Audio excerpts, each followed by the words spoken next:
तो बाढ़ जैसी आपदाओं में ड्रोन और एआई जैसी तकनीक मददगार साबित हो रही है, लेकिन सटीक पहचान या डेटा की कमी और जीपीएस की गलतियां अभी भी बड़ी चुनौतियां बनी हुई हैं। और इंसान और एआई के तालमेल से राहत कार्यों को बेहतर तरीके से कैसे अंजाम दिया जा सकता है, इसको समझिए।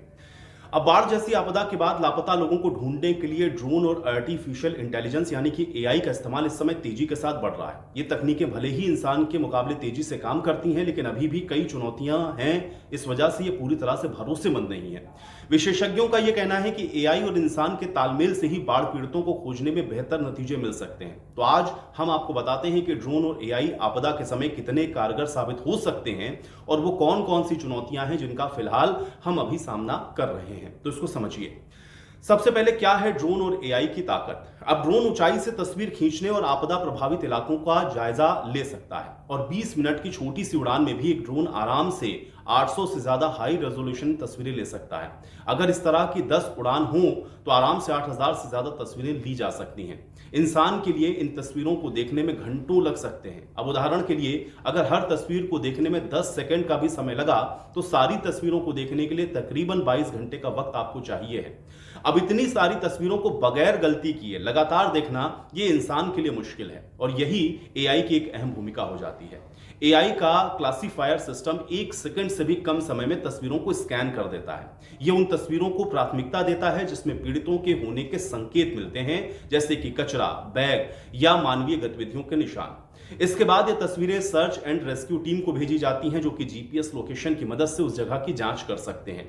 इसके अलावा इसमें इस्तेमाल में चुनौतियां क्या हैं, थोड़ा इसको भी समझ लीजिए।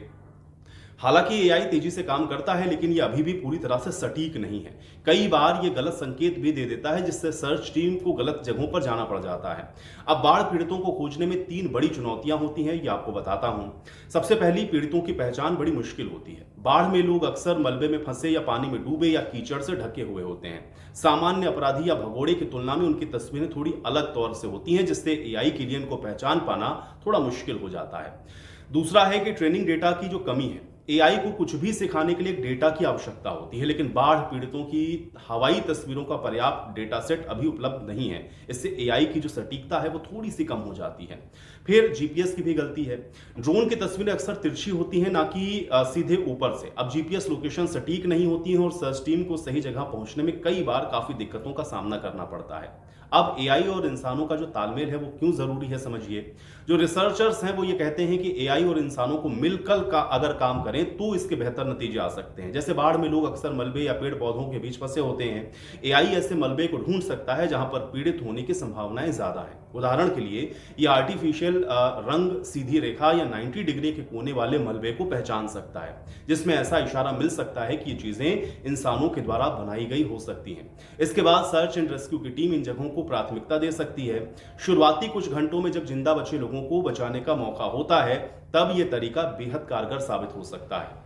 इसके अलावा एआई को और बेहतर करने की अभी जरूरत है। ऐसा क्यों, ये भी बताता हूं। एक्सपर्ट का यह मानना है कि एआई को और बेहतर करने की जरूरत है, और अगर ट्रेनिंग डेटा में सुधार हो, जीपीएस लोकेशन की सटीकता को बढ़ाया जाए, तो ड्रोन और एआई मिलकर के बाढ़ पीड़ितों को खोजने में और कारगर हो सकता है। फिलहाल इंसान और एआई का तालमेल ही सबसे अच्छा रास्ता है, और ये बात अभी जो बाढ़ आ रही है उसमें जो तकनीकों का इस्तेमाल हो रहा है उससे साबित होती है। भले ही ये परफेक्ट ना हो, लेकिन उम्मीद की किरण जरूर जगाती हैं कि सही दिशा में और अगर मिलकर काम करें तो हम इसको और ज्यादा बेहतर बना सकते हैं।